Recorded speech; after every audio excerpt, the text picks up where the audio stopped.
अब अपने घर में हो, महाराष्ट्र में हो, यदि बहुत बड़े बॉस हो तो चलो बिहार, चलो उत्तर प्रदेश, चलो तमिलनाडु, तुमको पटक पटक के मारेंगे। हमारे पैसे पर पल रहे हो, तुम कौन सा टैक्स देते हो, कौन सी इंडस्ट्री है तुम्हारे पास, माइन्स हमारे पास है। भाजपचा खासदार निशिकांत दुबेनं मराठी माणसांना आपटून मारण्याची धमकी दिली।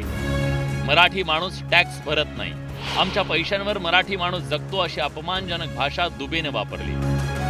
त्यामुळे महाराष्ट्रातील मराठी माणूस संतापानं पेटून उठला। पावसाळी अधिवेशनातही त्याचे तीव्र पडसाद उमटले।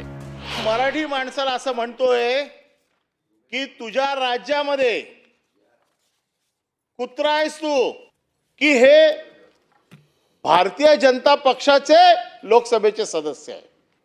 हे भारतीय जनता पक्षाचं अधिकृत मत आहे का? याच्यावरती महाराष्ट्र सरकारचं मराठीचं जे असलेलं प्रेम आहे ते दाखवायला लागेल। निशिकांत दुबेचं वक्तव्य म्हणजे आगामी महापालिका निवडणुकांसाठीची भाजपची तयारी आहे का, असा थेट सवाल अनिल परबांनी उपस्थित केला। निवडणुकीच्या पूर्वीची ही तयारी चालू आहे। हा जो कोण आहे ना माणूस, त्याला एकदा बोलवा महाराष्ट्रात। कुत्रा, महाराष्ट्राच्या माणसाला कुत्रा म्हणतोय। अरे वाघ जरा काही जखमी झाला, हे जंगली कुत्रे सगळे उभे राहिले।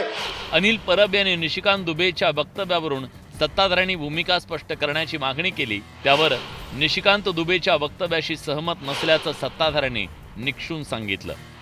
खासदार दुबेंच्या वक्तव्याशी आम्ही कोणीही सहमत नाही। आम्ही देखील महाराष्ट्रामध्ये राहतो, आम्ही देखील मराठी आहोत।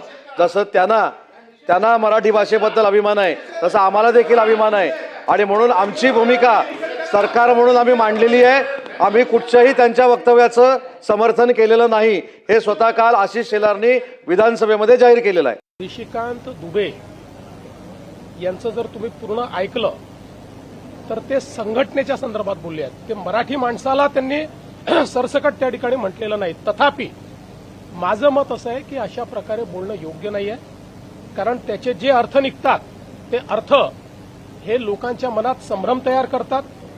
मी पुन्हा एकदा सांगतो की मराठी माणसाचं ऐतिहासिक योगदान या महाराष्ट्रामध्ये प्रचंड मोठं आहे। भाजपच्या खासदार निशिकांत दुबे याच्यावर गुन्हा दाखल करून कायदेशीर कारवाई करण्याची आवश्यकता आहे, तरच असल्या छुटभैया नेत्यांवर जरब निर्माण होईल।